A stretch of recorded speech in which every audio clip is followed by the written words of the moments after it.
నా పేరు ఈశ్వరెడ్డి. నేను రాజధాని రైతు సంఘ అధ్యక్షుడిని. ఇప్పుడు ఒక రామారావు గారి మృతే మన ప్రతిష్ట కనపడతా ఉంది. పరోక్షంగా చాలామంది రైతులు నానా అవస్థలు పడతా ఉన్నారు. ఒక్కొక్కళ్ళ వీధి పూట్లని లేదా సెంటిమెంటు చాలామంది ఫీల్ అవుతున్నారు. మరి ఆయాల పిచ్చి పిచ్చిగా ప్లాట్లన్నీ కొట్టేశారు. మరి బాగుండాడు ఆడేమో ఎవడు చెప్పుకోవాలి అర్థం కావట్లా. ఎక్కడ పోతే పని వద్దో కూడా చెప్పుకోవట్లేదు. మీరు అందరూ అప్లికేషన్ పెట్టుకోండి, మేము రోడ్డు పూటలో నాలుగు తీస్తాం అంటున్నారు. ఇప్పటివరకు ఒక్క ప్లాట్ కూడా తీసిందేం లేదు, ఎక్కడ తీసిందేం లేదు. అదేమంటే మీరు భూములు ఇవ్వట్లేదు, మీకు సరిగ్గా ఇక్కడ ఈ రాజధానిలో భూములు ఇవ్వడానికి ఇండస్ట్రియల్ వాళ్ళకి ఏమి అవకాశం లేదు.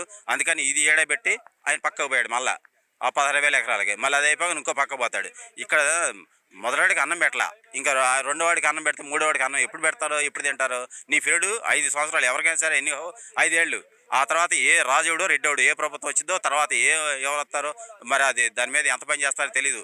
ఇప్పటికే ఉన్నదాని అందరికన్నా వీళ్ళు చేసి దాన్ని బాగు చేసి ఆ రైతులకు అప్పచెప్పేస్తే ఒక రాజధాని శిలాశాసనంగా దానికి ఒక పార్లమెంట్లో చట్టం తీసుకొచ్చి ఆ చట్టం పెడితే రాజధాని ఎక్కడ పోకుండా ఉంటుంది.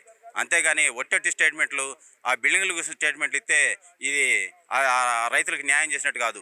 ఆ రైతులు చాలామంది ఇబ్బంది పడతా ఉన్నారు. మరి మదన గ్రామంలోనే అంతమంది రైతులు ఎగబడి వాళ్ళందరూ మా సమస్యలు నేను ఆడాలతో సహా ఎగబడితే వాళ్ళకి ఇంతవరకు వాళ్ళకి సమాధానం రాలా. ఇట్లా అన్ని గ్రామాల సమస్యలు ఉన్నాయి. గ్రామ కంటకాలు తేల్చలే ఇంతవరకు. ఏ ఒక్క గ్రామంలో గ్రామ కంట తేల్చలా. గ్రామ కంటకాల సమస్యలు అనేక రకాలు ఉన్నాయి. మరి అట్లాగే కొన్ని రైతులు కొంతమంది ఇవ్వాల. వాళ్ళ దగ్గరికి వెళ్ళి రోడ్ల కన్నా కనీసం వాళ్ళ దగ్గర రోడ్లకు మాట్లాడుకొని రోడ్లకు ఇస్తానికి మాట్లాడితే అది ఉండవల్లి పెన్మా గ్రామం సాధ్యపడింది. అది ఎంత కొంతమేర దాదాపు 90% అయిపోయింది అధికారులు కృషి వల్లే.